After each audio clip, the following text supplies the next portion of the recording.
What's going on, everybody? How are you doing? You have made it back for another week with It Starts With Me. So we're glad to be able to bring this program from the Tenacity Foundation. And we've got a wonderful young lady that's going to be on the show today, Emily Crookston. She is amazing. Guarantee it. She's amazing and just brilliant. So first off, remember this show, It Starts With Me. It happens every single Wednesday.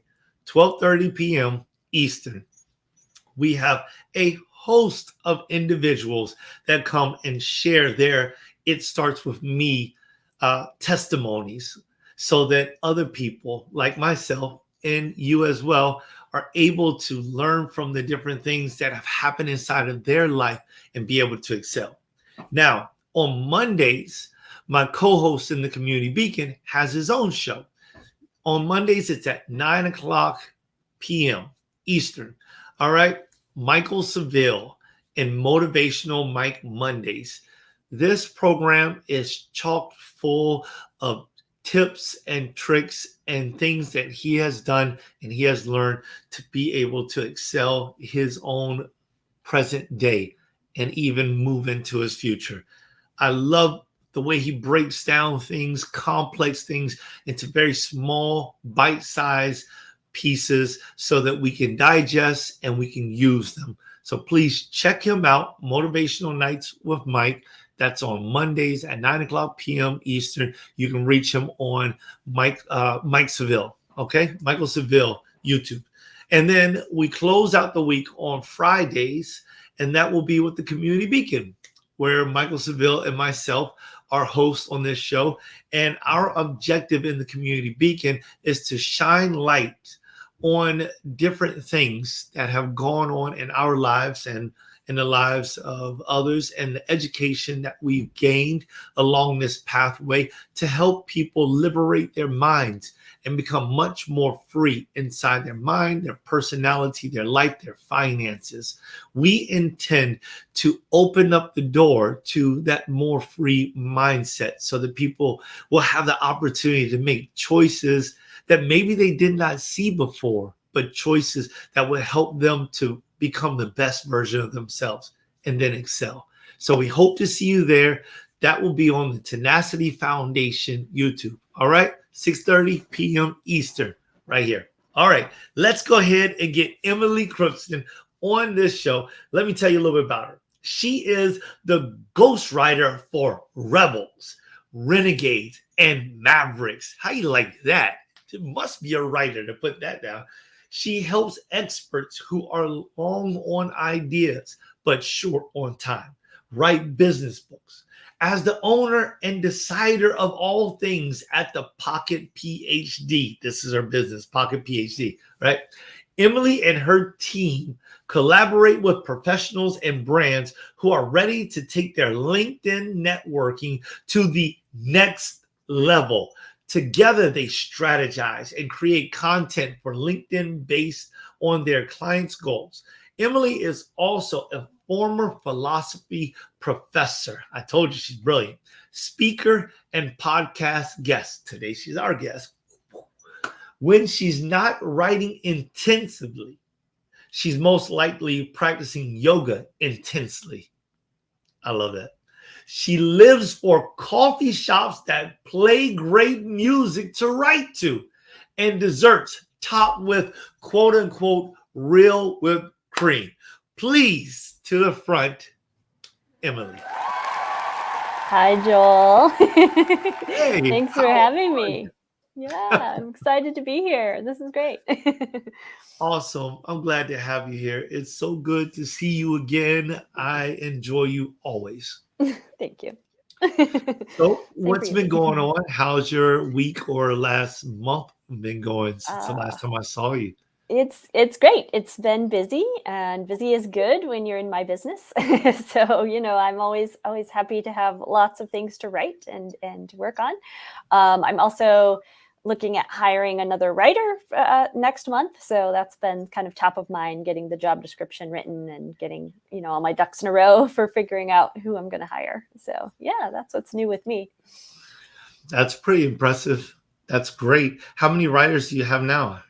I have a writing apprentice now, and I'm looking to hire a senior writer. So I'll have two with me. Yep. That's awesome.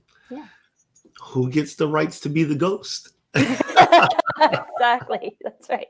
That's part of the job description. You got to want to be a ghostwriter because, as we know, not every writer wants to be a ghostwriter. Not every, as we were kind of talking about before we got on live, ghostwriters, you might feel you don't get enough credit for the work that you've written, and so it's a different mindset, from being the one front and center. Wow, that has to take a whole lot of humility. Yeah, I think so. For me, the hard part about writing has always been kind of coming up with the initial idea and in figuring out, how I'm going to structure this thing and, what's the big idea that I'm really driving toward. So for me, it's a relief for the client to give me that big idea and to share that with me. And so it can be a really lovely connection, because they're feeding me ideas. They don't have time to write them down. I'm taking those ideas and expanding them and building on them. And then, they get a great book in the end. And when it works well, it's almost like, I don't know what sentences I wrote or what sentences they wrote. It's really kind of a mind meld in the end. That's awesome. I love the way you said that, a mind meld. So that's pretty cool. And I mean, obviously you're humble enough to kind of take that seat, but you also enjoy it. So it's not just about humility for you. It's also about your enjoyment. Yeah, totally. It's really fun to get into the sausage with someone and learn enough about their world to write an entire book and then, pop back out. Like, I feel like that's almost a superpower.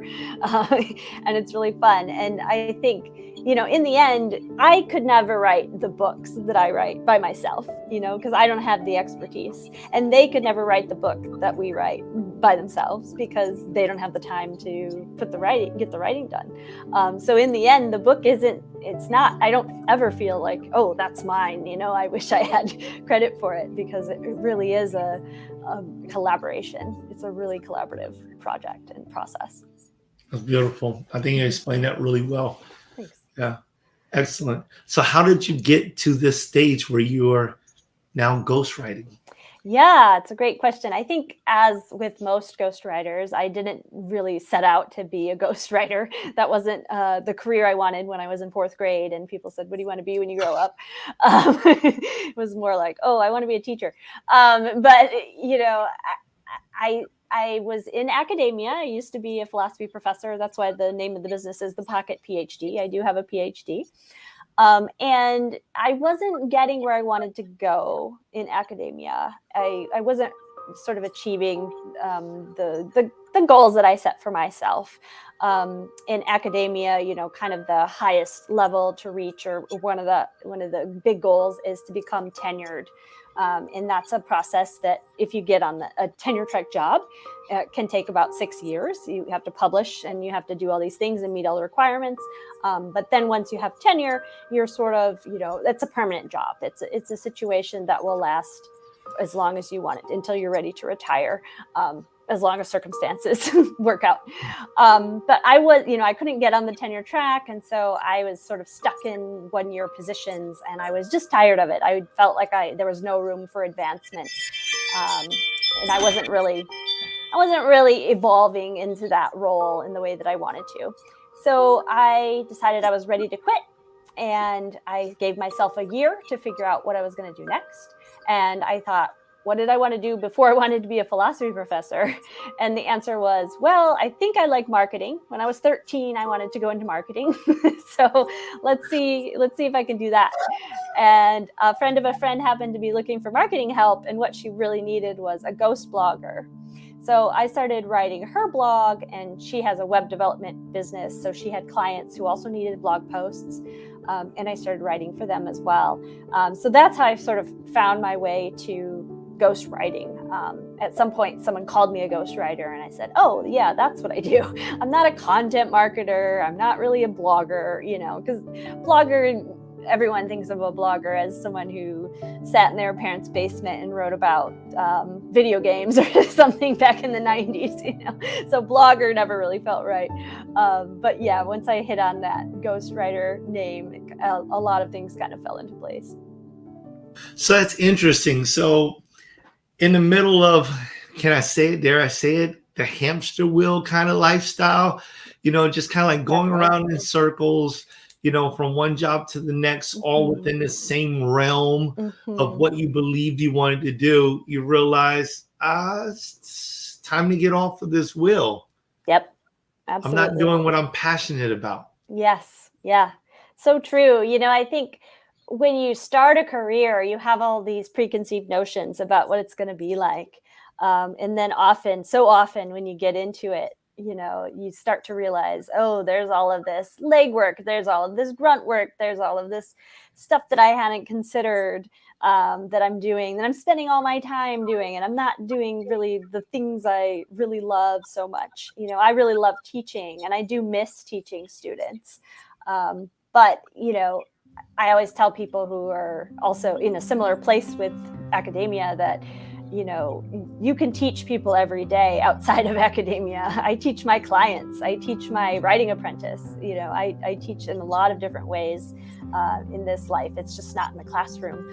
And so you can sort of start to see, oh, these skills, maybe there's a way that I can apply them in a different way so that I can get back to that stuff that I'm most passionate about. So I can spend 80% of my time doing the things I love. Rather than 80% of my time on administrative stuff or in meetings or something like that. That's powerful right there. You had me thinking about a whole lot of other things. I was like, because the way that you speak, I can absolutely see you teaching the masses, about writing, and how they can jumpstart their career. So as a writer, I just think that would be amazing. I love to be able to explore that with you, because I think that you would just be absolutely phenomenal at that.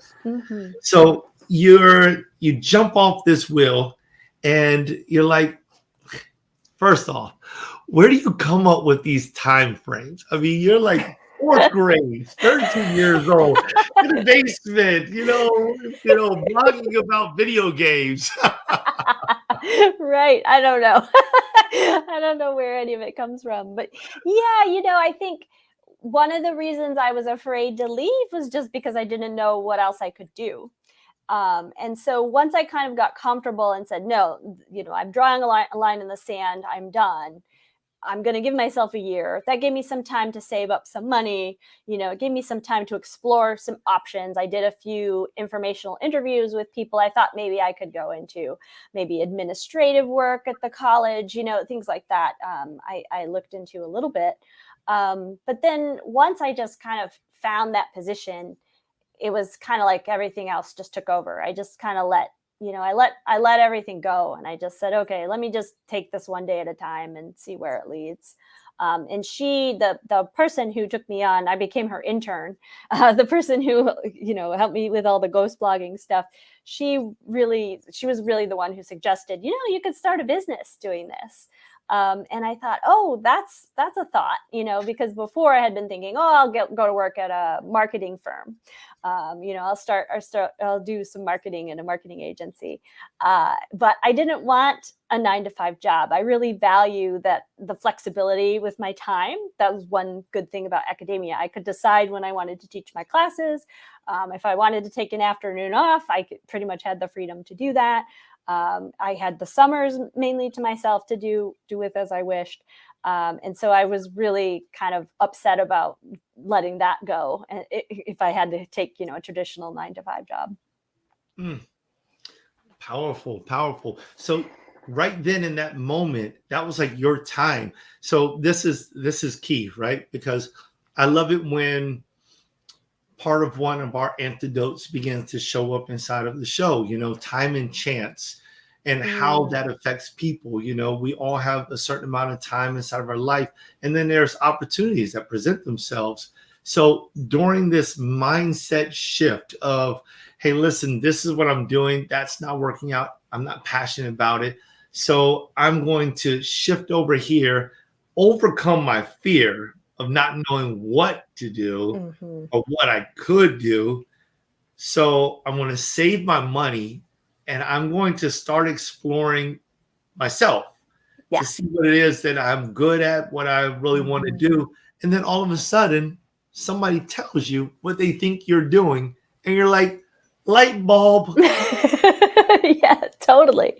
Yes. It's so interesting the way, I think these things happen, because in my mind, I was like, just give me the syllabus for starting a successful business. I'm a good student. I can do it. Just give me the class. I'll take the class and I'll have a good business, but it just really doesn't work that way. You have to get really comfortable with the fact that you're kind of experimenting in a lot of ways. That was one piece of advice I got early on, which really was another light bulb moment for me, which someone said, think of your business as an experiment. And suddenly it took a lot of pressure off, because I was thinking, I'm going to do all these things and then I'm going to get to whatever income level I'm looking for, and it doesn't work exactly that way. You have to try different things. And I started to realize, I'm not the kind of person who fails. I took 10 years to get my PhD or whatever. I spent 8 years in academia teaching. I've done a lot of things and I haven't failed very much. And so I figured, starting a business, what are the odds that I'm going to fail? But then also it really took a different perspective on failure itself, even, what does it really mean to fail? Okay, this month I want to get 10 sales and I only get 9. Is that a failure? I mean, in a way, but also look at what I've learned getting those 9 clients, and maybe next month I could get 20. It's just, you can't always put a timeline on success. And I think that's what happens when we say, I'm going to fail if X, Y, and Z doesn't happen. But instead you can think of it as, okay, I needed more of a runway than I thought, to get to where I want to go. So if you start to think of it more as an experiment, then you put less pressure on those like failure moments or, whatever that looks like. That was a huge lesson to learn. And I think a really important mindset shift for any business owner.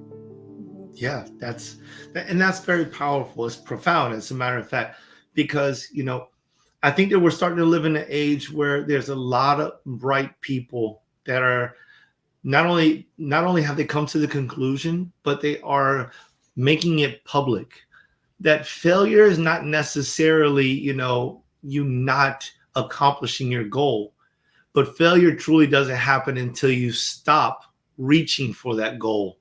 Yeah. I think that makes a huge difference. It's like I was observing a movie, or watching a little bit of the movie with my daughter, King Richard. I don't know if you've seen that. Yes, I have. Yeah, with Will Smith, right? Yeah. And so towards the end, I just caught the end of it because it was my break. That was when my break was. Yeah. And I was watching the end of it, and Venus is there. And spoiler alert for those of y'all who haven't seen it, she's there. And she loses this match, and she is like bawling. And Richard Williams goes into the locker room, and he speaks these words of encouragement. I mean, this deep felt emotional words of encouragement. Props to Richard Williams, and he says to his daughter, that she just went up against this champion. I mean, they grown up in Compton and, just went through all these different struggles to get where you are. And maybe you didn't win that match, but you made it, and you stood toe to toe and made her sweat. You did that. You are a winner. And you can't do anything less than walk out of this room with your head held up high, because I'm proud of you. We're all proud of you. And you already did that. Now, come on. It's cold outside. Yeah, right. Yes. It was so powerful. And then next thing you Mhm. know, they don't show the rest of the story, but you know the story. We all know the story. Venus and Serena go on to become these great champions and people of renown. And Mhm. it's in that small moment, and that's what I hear you talking about, is that very small moment. It's not necessarily about that moment, but it's Right. about the mind shifting and where Mhm. you will be tomorrow because of how you internalize that small moment. Yeah, absolutely. And I think, the more people talk about, successful people talk about their failures, the more we can kind of normalize these moments. So, we all talk about how online you only see the highlight reel of everyone's lives. You only see the best parts. You rarely see the moments where they're crying in bed for an hour, or whatever. People don't always talk about those moments, but I think the more we do talk about those tough moments and how we move past them, I think it can help everybody. Anyone who's at the beginning of something, or even toward the end of something, wherever you are in the journey. I think it's just helpful to realize, I mean, people always say, the most successful people always say, it's like the success to failure ratio is like 1 to 9 or something. You're failing 90% of the time, but that one idea that hits, that's the thing you get known for. And it's all about perspective. Yes, perspective. It Mhm. is. It is. That's a great segue back into, ghostwriting, right? Yeah. Yeah. Because that's what you're doing. You're helping somebody to put their perspective in Yep. writing. Absolutely. Yes. Yeah. Yeah. One of the first questions I ask my clients is, what is the business case for your book? What is this book going to do for you and your business? And that's about perspective, because as much as you may want to write a book, if it doesn't have if you don't have a clear return on the investment, then it really doesn't make sense to hire a ghostwriter. It doesn't make sense to pay someone to write your memoir if all you want to do with your memoir is share with your grandkids or whatever. I think you've got to have a clear case. It's got to be a good investment for you. And the other thing is, I always tell people, whether I'm writing blog posts for them or working on a book with them, people want to read you for you. They don't want to read another generic blog article about whatever your industry is, web development, or I don't know, plumbing. Right? They don't want to read another thing that they can Google. They want to read about your perspective. So always think in terms of your angle or your opinion. What's your unique spin on this thing? So whenever, that's a tip for content creation. Whenever you're creating content, think in terms of that. I love the question of, as a kind of conversation starter or as an interview question, what's your die in a ditch belief? What's that thing that you're willing to defend, even if people pressed you on it a little bit, even if they challenged you? What is that thing about your industry? Then that's your thing. That's the thing you can talk about. That's your niche. And I think it's a really beautiful thing when you really discover that thing that really drives you, that gets you passionate, and you can share that with people who also appreciate that perspective. Because there's so many people in this world, there's absolutely enough people that will support whatever it is that you're passionate about. I mean, what are we at? We're somewhere around 8 billion people in the world. Post pandemic, it's like, wow, these numbers are huge. Yeah. Yes. It's so true. And marketing people will tell you, you really only need 1,000 true fans. That's it. You only need to reach 1,000 people, and those people are out there. I think about competition among ghostwriters a lot. And, because when I hire people, I really want to share everything about my business with them. But I also recognize that I could conceivably train a person in my business, in my writing, and they could take that and start their own ghostwriting business. It's quite possible. In fact, I would applaud that if it happened, because I think, there's so much writing to be done. There's so many clients out there in need, and the people who I work with the best are not going to be the people you work with the best. I have to find my 1,000 people, my tribe, and you need to find yours. And there's not going to be that much overlap. So I don't worry about giving away all my secrets, or, I don't worry. I'm not up at night worrying about, oh, did that person get that client that I really wanted? It never feels that way to me. It feels like abundance. It feels like there's just tons of people out there needing writing, which is amazing.